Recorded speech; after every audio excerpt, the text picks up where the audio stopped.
Kannur vision BMH question അവറിൽ ഈ ആഴ്ച നമ്മളോടൊപ്പം അതിഥിയായി ചേരുന്നത് CPM കണ്ണൂർ ജില്ലാ സെക്രട്ടറി KK രാഗേഷാണ്.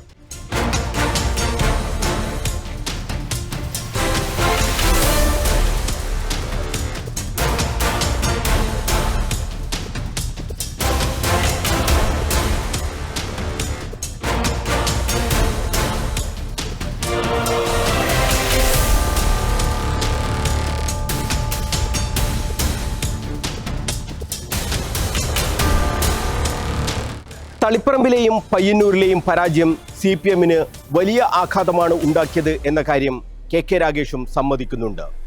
പാർട്ടി തിരുത്തൽ നടപടികൾ സ്വീകരിക്കും. ആ തിരുത്തൽ നടപടിയിലേക്ക് പാർട്ടി കടക്കുകയാണെന്ന് വിശദീകരിക്കുകയാണ് KK രാഗേഷ്. പയ്യന്നൂരിലെ പരാജയത്തിൻ്റെ കാര്യകാരണങ്ങളൊന്ന് വേറെയാണ്, തളിപ്പറമ്പിൻ്റെത് മറ്റൊന്നാണ്. രണ്ടും രണ്ട് രീതിയിലാണ് പ്രതിഫലിച്ചിട്ടുള്ളത് എന്ന് കാണാൻ കഴിയും. പാർട്ടി സംസ്ഥാന കമ്മിറ്റിയും അതിനുശേഷം ജില്ലാ കമ്മിറ്റിയൊക്കെ കഴിഞ്ഞതിന് ശേഷം പൊതുവായിട്ടുള്ള അഭിപ്രായ പ്രകടനങ്ങളൊക്കെ പരിഗണിച്ചതിന് ശേഷം മാത്രമേ അതിൻ്റെ മേലൊരു അന്തിമമായിട്ടുള്ള നിലപാട് പാർട്ടിക്ക് സ്വീകരിക്കാൻ വേണ്ടി കഴിയും.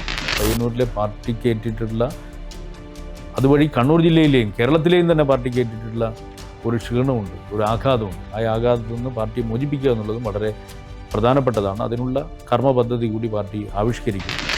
ആ ലീഡിനെയല്ല നമ്മൾ പരിഗണിക്കേണ്ടത്, എത്ര വോട്ട് കിട്ടി എന്നുള്ളതാണ്. 2016 കിട്ടിയ വോട്ടിനേക്കാൾ 1000-ലധികം വോട്ട് 2021 കിട്ടിയിരുന്നു. പക്ഷേ ലീഡ് ഗണ്യമായ വിധത്തിൽ കുറഞ്ഞു. അതുകൊണ്ട് ലീഡ് മാത്രം പരിഗണിച്ചുകൊണ്ട് നമ്മൾ ഒരു നിലപാടെടുക്കാൻ കഴിയില്ല.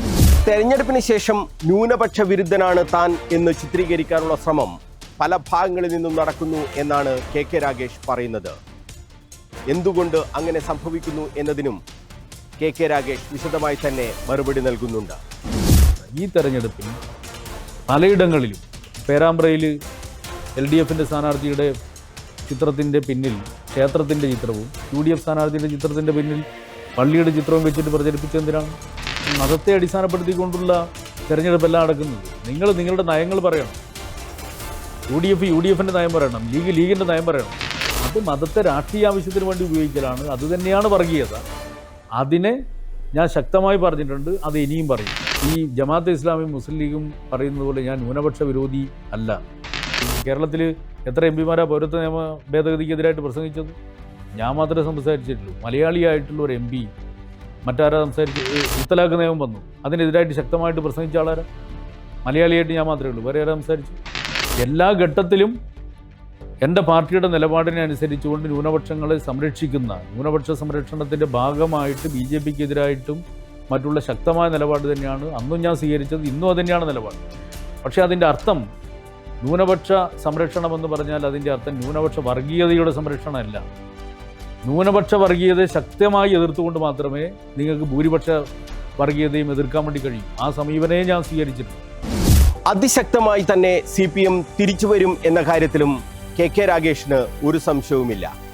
തിരുത്തേണ്ടത് തിരുത്തി ഈ പാർട്ടി കേരളത്തിൽ അതിശക്തമായി തന്നെ ഉണ്ടാകും എന്ന് പറയുകയാണ് അദ്ദേഹം. KK രാഗേഷുമായുള്ള Kannur vision BMH question hour ഞായറാഴ്ച രാത്രി 9 മണിക്ക് കണ്ണൂർ വിഷനിൽ.